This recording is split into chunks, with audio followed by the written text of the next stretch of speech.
ಇವತ್ತು ರಾಣೆಬೆನ್ನೂರು ನಗರದಲ್ಲಿರ್ತಕ್ಕಂಥ ಏನು ಹವಾಲ್ದಾರ್ ಹೊಂಡ PB ರಸ್ತೆಗೆ ಹೊಂದಿಕೊಂಡಂಥ ಹವಾಲ್ದಾರ್ ಹೊಂಡ ಪಕ್ಕಕ್ಕೆ ಮಾದರೊಂಡ ಬರುತ್ತೆ. ಇಲ್ಲಿ ಹೃದಯ ಭಾಗದಲ್ಲಿ ಇರ್ತಕ್ಕಂಥ ಒಂದು ಕೆರೆಗಳು, ಈ ಕೆರೆಗಳನ್ನು ಅಭಿವೃದ್ಧಿ ಮಾಡ್ಬೇಕಂತ ಹೇಳಿ ಮನವಿಯನ್ನು ಕೊಟ್ಟಿದ್ದೀವಿ. ಸಂಬಂಧಪಟ್ಟ ಅಧಿಕಾರಿಗಳು ಸ್ಥಳಕ್ಕೆ ಬಂದು ಇದನ್ನ ಒಂದು ಸುಂದರವಾದಂಥ ಕೆರೆಗಳನ್ನು ಮಾಡಿ ಸಾರ್ವಜನಿಕರಿಗೆ ಅನುಕೂಲ ಮಾಡ್ಬೇಕಂತ ಕೇಳ್ಕೊಳ್ತಾ ಇದ್ವಿ.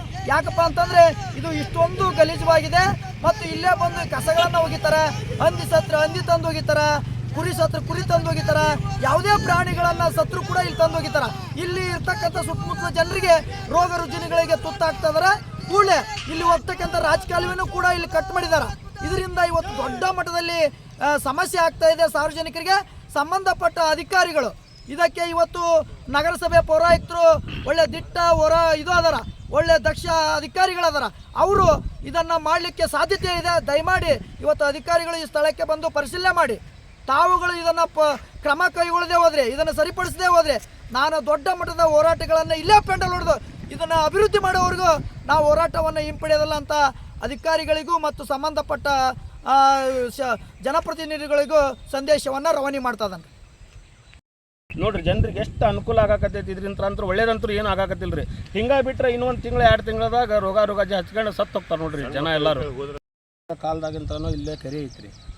ಆ ರಾಜ್ಯ ಕಾಲುವೆದ ನೀರು ಯಾವಾಗ ಕೆರೆಗೆ ಬರಾಕತ್ರಿ, ಪೂರಾ ಕೆರೆ ಅಭಿವೃದ್ಧಿ ಅಂತೂ ಯಾರೂ ಮಾಡಿಲ್ಲ. ಇಷ್ಟು ದಿನ ಇಷ್ಟು ವರ್ಷ ಆತಂದ್ರೆ ಒಬ್ಬರೂ ಕೆರೆ ಅಭಿವೃದ್ಧಿ ಮಾಡಿಲ್ಲ. ಆ ಕೆರೆಗೆ ಯಾವಾಗ ರಾಜ್ಯ ಕಾಲುವೆ ನೀರು ಕೊಟ್ಟರು ಅವಾಗಿಂದ ಸಂಪೂರ್ಣ ಕೊಳಿಸ್ಕೊಂತ್ರಿ ಕೆರೆ ಅನ್ನೋದು. ಪೂರ ಎಲ್ಲರೂ ಹೊರಗಿನವ್ರು ಎಲ್ಲರೂ ಬರ್ತಾರ. ಇದು ರಾಣೆಬೆನ್ನೂರಾಗ ಒಂದು ನಮ್ಮನೆ ಹಾಟ್ಪಾಟ್ಸ್ ಆಗೈತ್ರಿ ಕಸ ಹಾಕಕ್ಕೆ. ಒಳ್ಳೆ ಸಿಟಿ ಒಳಗೆ ಎಂಟ್ರೆನ್ಸ್ ಒಳಗೆ ಒಂದು ಹಾಟ್ಪಾಟ್ಸ್ ಆಗೈತ್ರಿ. ಅಲ್ಲಿ ನೋಡಿದ್ರೆ ಅಲ್ಲಿ ಒಂದು ಉರ್ದು ಸ್ಕೂಲ್ ಐತ್ರಿ, ಆ ಕಡೆ ನೋಡಿದ್ರೆ ಕನ್ನಡ ಸ್ಕೂಲ್ ಐತಿ. ಇಷ್ಟೆಲ್ಲ ಜನ ಇಲ್ಲಿ ವಾಸವಾಗಿದ್ದಾರೆ. ಎಲ್ಲ ಕಸ ಗಿಸ ತರ್ತಾರ, ಹೊರಗಲ್ದು ಮಟನ್ ಮಾಂಸ ಗಿಂಸ ಎಲ್ಲ ತರ್ತಾರೆ, ಇಲ್ಲೇ ತಂದು ಹೋಗೋದು ಹೋಗ್ತಾರೆ. ಸಾಯಂಕಾಲ ಬರ್ತಾರ, ಆಟೋ ನಿಲ್ಲಿಸ್ತಾರ, ತಂದು ಹೋಗೋದು ಹೋಗ್ತಾರ. ಬೆಳಗ್ಗೆ ಬರ್ತಾರ, ಆಟೋ ತರ್ತಾರ, ನಿಲ್ಲಿಸಿ ಹೋಗ್ತಾರ. ಬೈಕ್ನಾಗ 2 ಚೀಲ ತೊಗೊಂಬರ್ತಾರ, ಒಯ್ತಾರ, ಹೋಗ್ತಾರ. ಇಲ್ಲಿ 5 ನಿಮಿಷನೂ ನಿಲ್ಲಂಗಿಲ್ಲ. ಈಗ ನೋಡ್ರಿ ಎಲ್ಲರೂ ಅದಾರ ಇಲ್ಲಿ. ಸ್ಮೆಲ್ ಯಾವ ನಮ್ಮನೆ ಬರಾಕತ್ತೈತೆ ಅನ್ನೋದು 5 ನಿಮಿಷನೂ ನಿಲ್ಲಂಗಿಲ್ಲ. ಮಕ್ಳಿಗೆ ಏನಾರು ಒಂದು 5-10 ನಿಮಿಷ ಈ ಕಡೆಯಿಂದ ನಾವು ಎಲ್ಲರೂ ಕರ್ಕೊಂಡು ಹೋಗೋದಂದ್ರೆ, ದವಾಖಾನೆ ಕರ್ಕೊಂಡು ಹೋಗೋದಂದ್ರೆ ಗ್ಯಾರಂಟಿ ರೋಗ ರುಗಾಜಿ. ಇವತ್ತಿನ ಟೆಕ್ನಾಲಜಿ ಹೆಂಗೈತಿ ಅಂದ್ರೆ ಎಲ್ಲರಿಗೂ ಗೊತ್ತೈತ್ರಿ ಎಷ್ಟು ನಾವು ಸೆನ್ಸಿಟಿವ್ ಏರಿಯಾ ಐತಿ. ಅಂಥದ್ರೊಳಗೆ ಈ ಅಧಿಕಾರಿಗಳು ಒಬ್ಬರು ಇದ್ರ ಬಗ್ಗೆ ಯಾರು ಜವಾಬ್ದಾರಿ ಯಾಕೆ ತೊಗೊಳಕತ್ತಿಲ್ಲ ರೀ? ಇಷ್ಟು ಗೌರ್ಮೆಂಟಿಂದ ಇಷ್ಟು ಸವಲತ್ತು ಐತಿ, ಮ್ಯಾಲಿಂತ್ರ ಇಷ್ಟು ಸವಲತ್ತು ಐತಿ, ಕೇಂದ್ರದಿಂದ ಇಷ್ಟು ಸವಲತ್ತು ಐತಿ.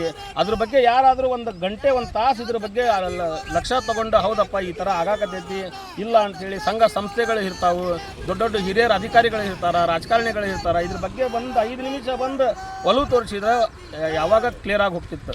ದಯವಿಟ್ಟು ಇಷ್ಟು ದಿನದ ಹಿಂದಿಲ್ದು ಬಿಟ್ಟು ಬಿಡ್ರಿ. ಇವತ್ತಿಂತ್ರ ನೀವು ಎಲ್ಲರೂ ಬಂದಿರಿ, ನಮ್ಮ ಸಾರ್ವಜನಿಕರಿಗೆ ಒಂದು ಒಳ್ಳೆ ಕೆಲಸ ಮಾಡಿ 2 ಮಾತನಾಗ ಕ್ಲಿಯರ್ ಆಗಿ ಹೋಗ್ತೈತಿ. ಇವತ್ತಿಂತ್ರ ಆದ್ರೆ ಏನಾದರೂ ಕ್ಲಿಯರ್ ಮಾಡಿದರೆ ಚಲೋ ಆಗ್ತದೆ ನೋಡ್ರಿ. ಸರ್, ಮಕ್ಕಳು ಈಗ ಸಾಲಿ ಸೂಟಿ ಇದಾವು, ಎಲ್ಲೇ ಬೇಕು ಅಲ್ಲಿ ಅಡ್ಡಾಡ್ತಾವು. ಅದು ಆಡಕ್ಕೆ ಹೋಗಿ ಏನಾರ ಬಿದ್ದು ಅನಾಹುತ ಏನಾರ ಆತಂದ್ರೆ ಆ ಜವಾಬ್ದಾರಿ ಯಾರು ಹೇಳ್ಯಾರಿಲ್ಲ, ಕೇಳ್ಯಾರಿಲ್ಲ, ಏನಿಲ್ಲ. ಕಸದ ಗುಂಡಿ ನೋಡಿದ್ರೆ ಇಲ್ಲಿ ಸತ್ತಿದ್ದು ಕುರಿ ತೊಗೊಂಬಂದ್ರು, ಅದು ತಂದ್ರು, ಹಂದಿ ತೊಗೊಂಬಂದ್ರು, ಮನ್ಯಾಗಿದ್ದು ಒಳಗೆ ಚರಂಡಿ ಕಸ ತೊಗೊಂಬಂದ್ರು, ಚಂಬರ್ನ್ಯಾಗಿಂದು ಇದು ತೊಗೊಂಬಂದು ಎಲ್ಲ ಒಗಿತಾರ್ರಿ. ಇಲ್ಲಿ ಯಾರು ಹೇಳ್ಯಾರ ಕೇಳ್ಯಾರ ಯಾರು ಇಲ್ಲ ಅಂದ್ರೆ ಇದ್ಲೆ ನೋಡ್ರಿ. ನೀವು ಬಂದು ಸ್ವಲ್ಪ ನೋಡಿ ಇದರಿಂದ ವಿಚಾರಣೆ ಮಾಡಿ ನೀವು ಹೇಳ್ರಿ ಒಂದು ಸ್ವಲ್ಪ.